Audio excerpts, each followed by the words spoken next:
If there is one budget hotel chain from India that has taken over the world, it would have to be Oyo Hotels. But like most other businesses being impacted due to the pandemic, this one is no exception. So let's speak to the India CEO of Oyo, Mr. Rohit Kapoor, to understand the travel trends as well as what impact this has had on the hotel industry as a whole on our special edition City Care.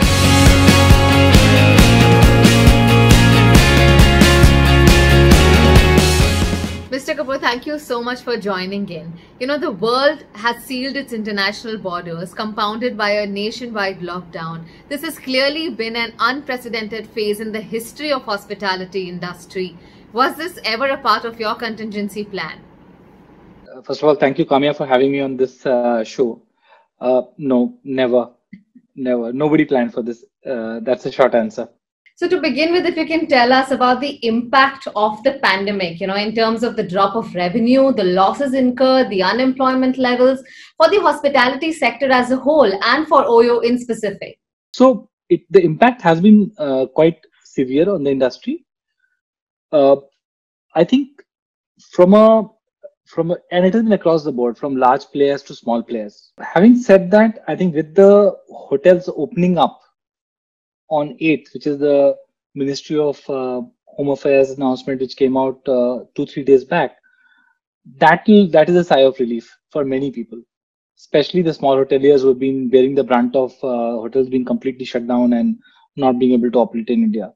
So slowly we are seeing a lot of queries coming in saying we are opening up back on 8th, so we need X support or Y support, and we have been in touch with all the partners. So gradually from June 8th onwards, and it will take about a few weeks for the entire inventory to open up, but I'm seeing progress there. Interestingly, on the consumer side, the call volumes and the inquiries have gone up. Oh, That's an interesting phenomena. While the hotels have been closed, a lot of people have been calling saying, "What's happening? When are you opening? Is that hotel open, or is this city open?" Right. So that queries have almost gone up 2-3x over the last 3-4 weeks. Do you think people are confident enough to travel? Because while the hotels may open up, there seems to be a sense of fear, in the market. What is your sense of the situation? Look, I think the concerns that anybody has, any human being has in this environment are very natural, right? You and me have those concerns. Anybody has concerns in this environment. So first, I think it will depend a lot on the operating processes which the hotels have. So, for example, on June 8th, which is the first day of opening, I'm going to check into an Oyo and stay there. So that's and all my leadership team will, right? So that's something that we thought, let's go ahead and take the first step ourselves, and that'll be a signal to others that you're welcome. It'll come back slowly. There are two factors which will guide it. One is increasing comfort with traveling and lodging. And second is also how much money you have in the purse. Right. And we will see segments starting to show up. I don't think we'll be back to pre-COVID levels anytime immediately.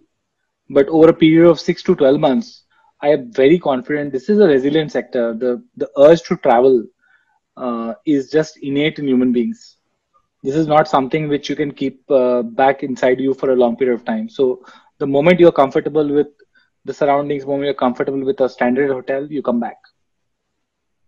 But what initiatives is Oyo taking in terms of giving the comfort to its guests about the safety or the sanitization measures, and how do you plan to market it or put the word across? Yeah. So there are 2-3 things we are doing. One is one of the things we quickly realized around March, given also our experience in other markets globally, that this is going to take a bit long. This is not a 15-day affair. We have put together a very detailed SOP for all our partners on how to run a hotel on a minimal touch basis. Okay. Which involves protocols around reception areas, kitchen, in-room dining, check-out, check-in, all the standard modules of operating a hotel, right? And it's not just enough to put the SOP together, because that's the easy part.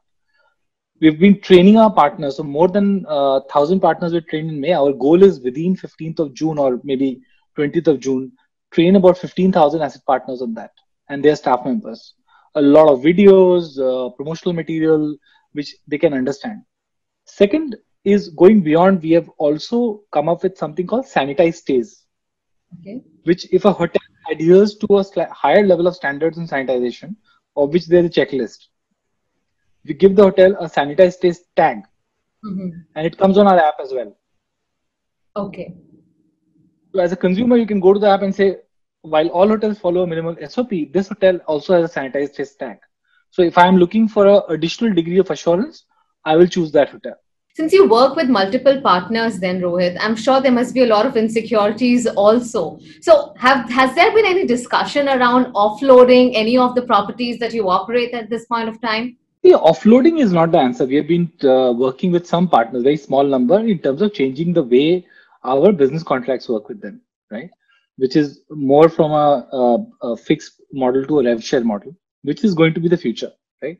But 90% of partners are anyway on a asset light model with us or rev share models with us. Look, the partners' business has been hit over the last 2.5 months. So all our efforts have been to provide them a lot of support in different ways, not just training, but even discounts on take rate, support for, in terms of financing from banks, etc. So there are a bunch of initiatives which have been done for partners. But now the interesting part is that a lot of partners themselves are very, very curious about how to operate in the new world. We have never seen so much attention to this aspect ever before. Right. And in fact, Oyo has also had to let go of some of its people. But what I read in recent development is that Oyo has announced ESOPs worth 130 crores for employees who are sent on leave without pay. That's a big move. If you can elaborate on what exactly does this mean? Look, I think you've asked a question which is one of the toughest decisions we had to take, right? And we did not lay off people during COVID. We actually put them on something called a leave with limited benefits, right? And we covered, even before the ESOP announcement, we covered four things, right? We covered the fact that they had some pay coming for the first 2 months, right? We have covered the entire medical healthcare insurance. We also created a fund so that anybody impacted by COVID for self or immediate family could get relief from our side, right? Or get support from our side. And fourth is anybody with children, we made sure that their school fee was paid by us. So whole idea was to in these tough and not actually have them leave the company, right? Has there been any measures announced for the hospitality sector? And what is it that you would look for in terms of support from the government? Look, first of all, I appreciate everyone's job in these times, right? Nobody has an easy job, including the government, right? And none of us do. Everybody has to make decisions which are not going to be popular with everyone. But having said that, this industry is definitely in a lot of trouble, right? So anything which the government can do, and especially I think we have always said this, that anything which is directed towards the small hoteliers who are really under stress, whether it's in terms of soft loans or deferment of payment of loans interest or electricity subsidies or anything which can help them tide this over the next few months, is something which will be hugely welcome. This is a big employment generator for the company, the country, and also it's an opportune moment for the domestic tourism to come back strong. Right. But if the hotels don't survive, then that will be difficult. It's a big employment generator, and I think we should double down on it. So to that extent, I think the government should step in and help the small hoteliers. So is that the trend that you would see? Do you see domestic travel picking up a lot more, given that Prime Minister Modi is also going for vocal for local? Is that the travel trend that you expect then? I think, look, we have been talking about Dekho Apna Desh for a long time, right? 2020, second half and 21, we'll see that really happen. Because of structural reasons, right? It's just hard to travel internationally now. Because there's so many variables. I'll give you a simple example. My daughter she's a golfer. She's qualified for multiple international tournaments. Now I'm a little worried, saying if I take her, what if I get stopped at that border? What will be the rules when I come back, right? Do I need to quarantine or not? So international travel is tricky at this point in time. But tourism as an instinct does not go away, right? Yeah. So that entire demand will get funneled back into India, right? So, dekho apna desh, this is the opportune time for us to double down and support the tourism industry, because a lot of people who used to go abroad will look for options. There are recent surveys as well which point clearly in that direction of how consumers are thinking, and it's quite intuitive. Right. So you will find new destinations emerge. I keep saying maybe the small village Tikli Bottom near Gurgaon can be the new Alibag, and people will seek these kind of places. Yeah. So yes, I think it's a um, overall tourism may be down, but when it comes back, the share of domestic will be much higher. Okay, so let's talk about consumer trends before we wrap. How long before we see things returning to normalcy and people begin holidaying? You did mention that you're already getting calls for inquiry about reopening, but take us through, when do you think people would be able to, fearlessly make travel plans? Much sooner than you believe, right?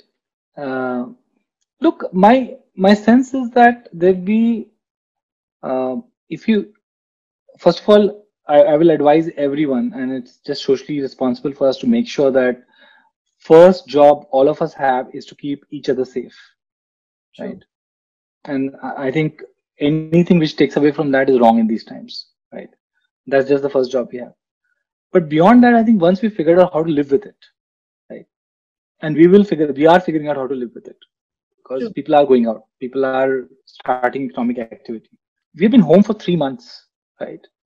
The urge to just go somewhere else is the strongest point ever, right?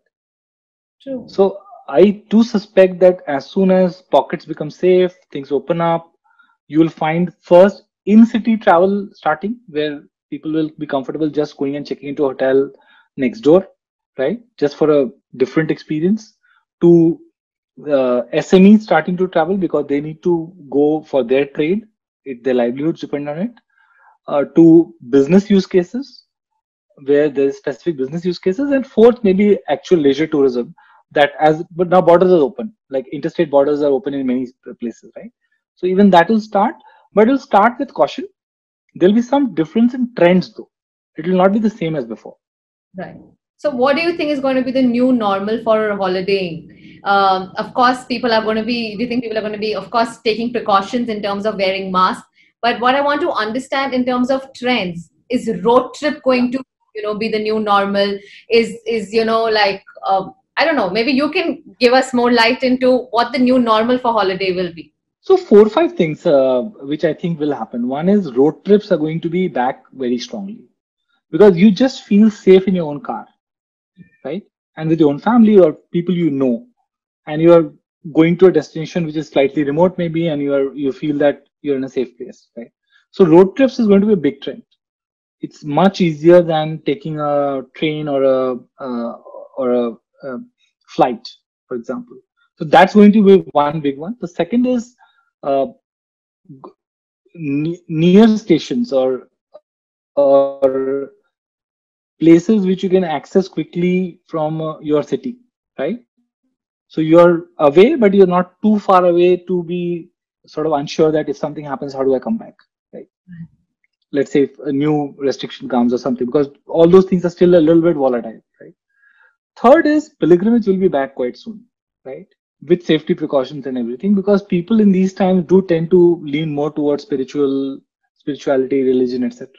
Yeah. We do see pilgrimages start off. Like, for example, Uttarakhand, I read in the newspapers, I don't know, I haven't seen the notification about the Char Dham Yatra being started in phases, right? Already. Just that. The other two trends you'll see is that people will stay longer at one place, most likely. Right. Let's say you go to, example, a state. Earlier, the tendency in the traveler was to go to 5, 6 places and see everything. Hmm. I think that may be a little tricky now. So Hmm. they'll say, okay, let me go and just stay there for 5 days or Okay. 6 days, Okay. rather than move around a lot. So the Right. length of stay will increase. Lastly, a lot of interesting things will happen. So, for example, you never would imagine taking your own, maybe, own stuff to a hotel, like food, etc. People will start doing that because they'll say, I'm just safe. I feel better using my own packed food or whatever it is. Right. So these are uh, At this point in time, educated guesses, but we'll soon have data on this. Come June 8th, as people start, we have tons of data, so we start observing this very quickly. All right. Lovely chatting with you, Rohit. Thank you very much for taking out the time and sharing those wonderful insights in the travel industry as well as hospitality. Thank you so much. Thank you so much for having me. Thank you. Lovely talking to you.